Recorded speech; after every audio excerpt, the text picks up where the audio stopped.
So if you're someone who believes you're a little bit awkward to talk to, or maybe boring to an extent, that people don't enjoy talking to you as much as other people, or you often get the feeling that people are just less interested in you than you are in them, then oftentimes it's because you believe it's your job to entertain the people around you.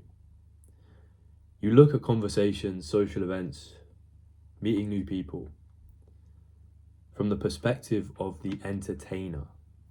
And that is probably making a lot of these symptoms, your awkwardness, potential boringness, a lot worse than it needs to be. So let me explain this. So I remember I was the kind of person, when I was with my friends at school, I'd tell a joke, and before I even laughed at the joke, I'd scan around the room for my friends' reactions. I wanted to know if they found it funny. Did this joke land? If they laughed, then I would laugh with them, and I'd feel all warm inside. I'd feel over the moon. You know, when your joke lands and people actually laugh at it, that's a good feeling, isn't it? But when people didn't, it was just absolutely crushing. And even if it was something that I'd found funny at the time, I wouldn't laugh. Because I'd think, you know, obviously this wasn't a good joke. Because no one liked it. I remember thinking about that. I still think about this now sometimes. Like, isn't it crazy that I would literally interrupt myself? I would stop myself from laughing at a joke that I found funny. Because I wanted to wait to see if other people enjoyed it. And I used to do this a lot. Like, it kind of felt like my personality was whatever my group would find likable and interesting in any given moment. Like, I didn't really have a personality for the first maybe not the first 10 years, but between the ages of 11 to 17, 18, whatever my opinions were, my likes, dislikes, they were all optimized. I'd filter them through this filter of whatever I believed that my friends would like or find interesting. And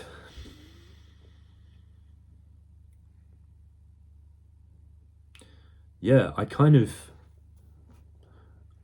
looked upon that a little bit depressing. But then I also held this belief about myself that no matter what I said, or anything that I said or even thought really, was only worthwhile if someone could find entertainment in it, someone could find it funny, or someone could find it interesting. Yeah, it kind of felt like my mission in life for many years was to just win approval from my friend group through whatever means. But I was always the one chasing. I was always the one chasing their approval, trying to make them laugh, trying to keep them happy. But even then, I could tell that all of this just wasn't really that effective. Because I'd scroll through social media on the weekend, I'd just be looking at my Snapchat story, and I'd see these guys hanging out, going bowling, going into town, just hanging out, and no one would have bothered to invite me, and they wouldn't even try to hide it that well either. Because I had a fairly big group of friends in school, I'd almost it's fucked up that I'm even thinking this way, but I'd almost categorize myself as a second tier member of the group. There was a main, maybe 5 or 6 guys who were really close with each other, and then there was secondary members who were always kind of stuck on the edge, always trying to win the approval of the more popular guys in the group. And yeah, these guys would just hang out on the weekend without inviting me, and I always wondered why that was. Again, I used to just think there's something inherently unlikable about me, or I'm boring, or I'm a little bit awkward. And I'm not saying these guys were like the best people in the world, but I know that some of this, I know now that some of this came down to just this belief that it was my job to entertain all of them, that I should constantly be like fighting for their attention, for their approval.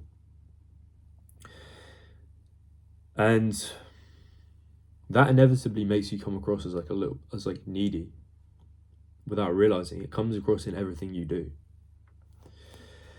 And also, like, it doesn't just make you more boring, like less of an individual.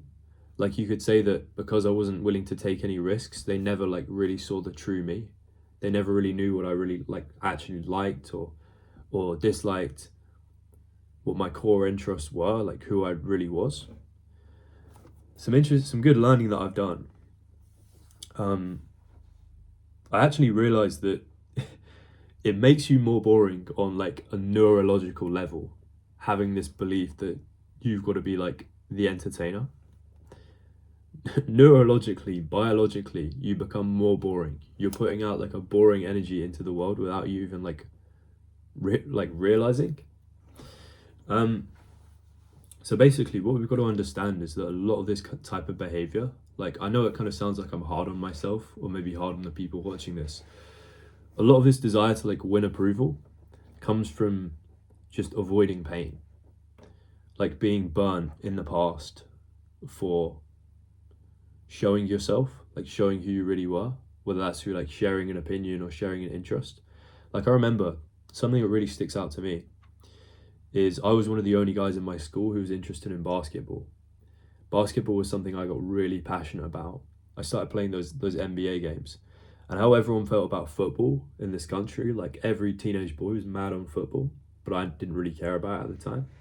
I was mad on basketball. Like, I wanted to know all the players. This was during like the like the Steph Curry era.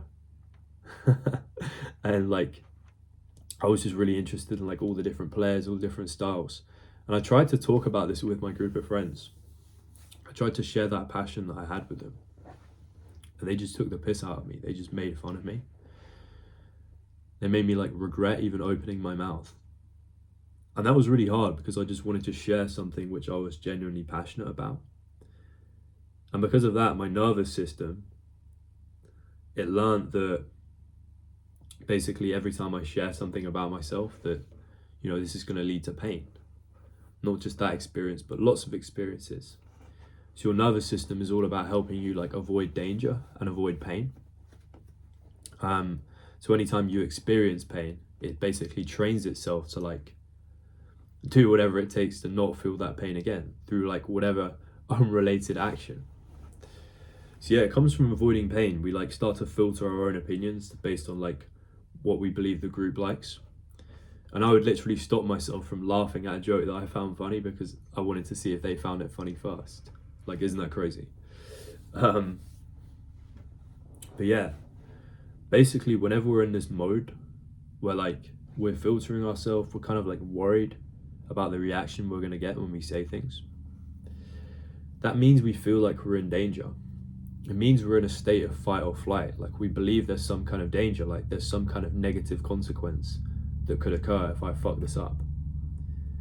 And when we're feeling that danger, when we're feeling fight or flight, that literally makes us more boring without us trying, without us realizing. Because when your body believes it's like actually in danger, I'm not just talking about physical danger, but in danger of getting bullied or mobbed, because your brain can't separate those two forms of danger. It's the same in your head. It starts to reroute everything that you would use in like a conversation. So your humor, your creativity, your ability to think of what to say next, your personality, your expressiveness, all of it gets like muted, is the way that I would describe it.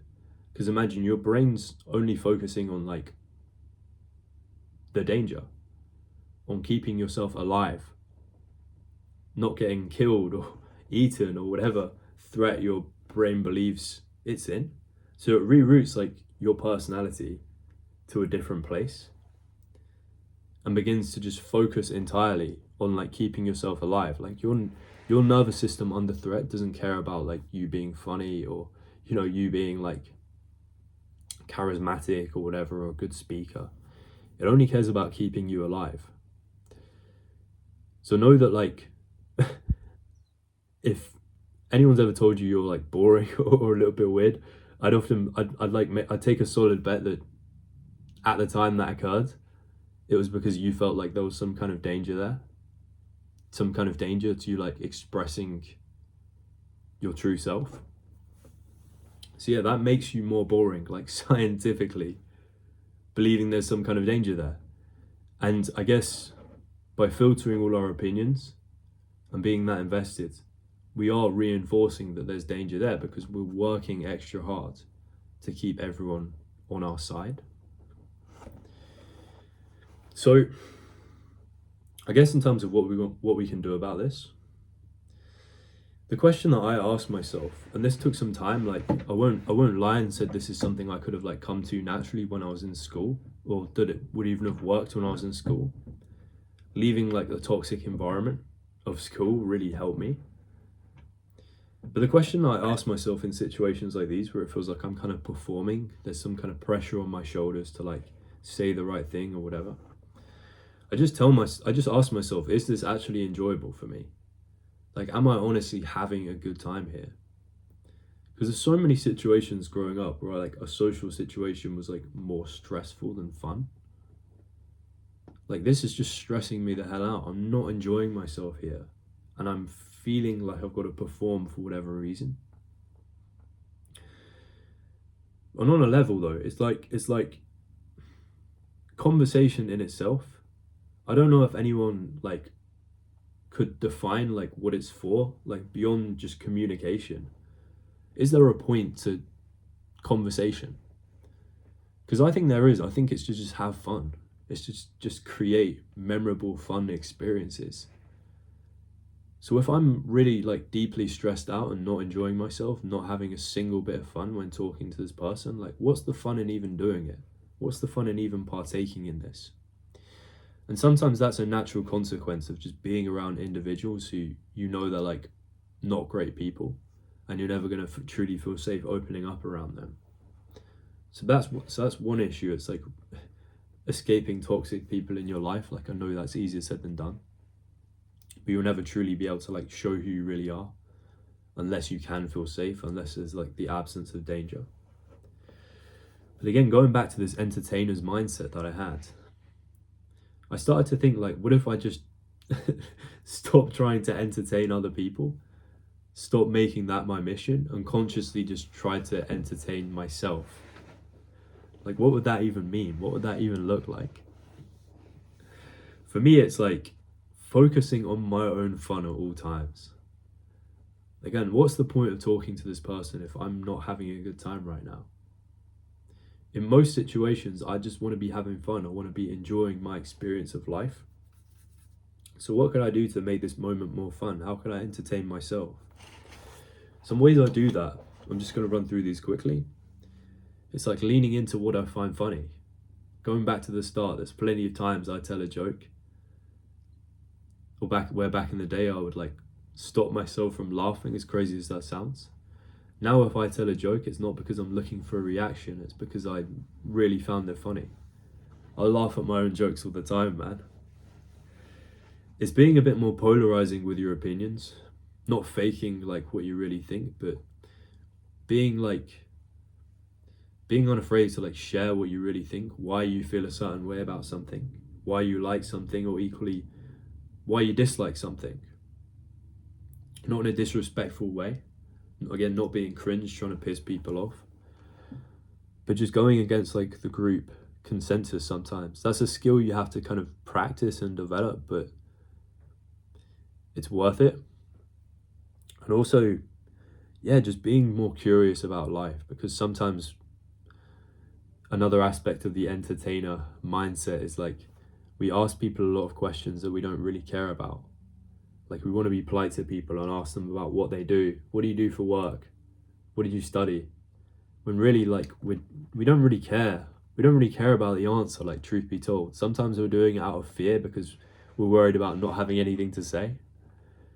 But for me, it looks like asking some like weird ass questions, like some bizarre questions, but there are questions that I wanted to know the answer to, something I was actually curious about when it came to this other person.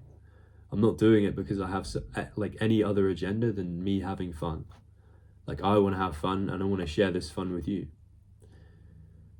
So just to leave this on a parting note, oftentimes when you're having fun, that means the other person is having fun with you. Your energy, which is not trying to please, it's not needy, it's just focusing on you, ironically rubs off on the other person. They start enjoying themselves too, even though technically, you're being selfish. You're not like entirely focusing on them and whether they're having a good time. You're focusing on you having a good time. And sometimes that's as simple as it is. Just focus on your own fun and everything just flows naturally and easily.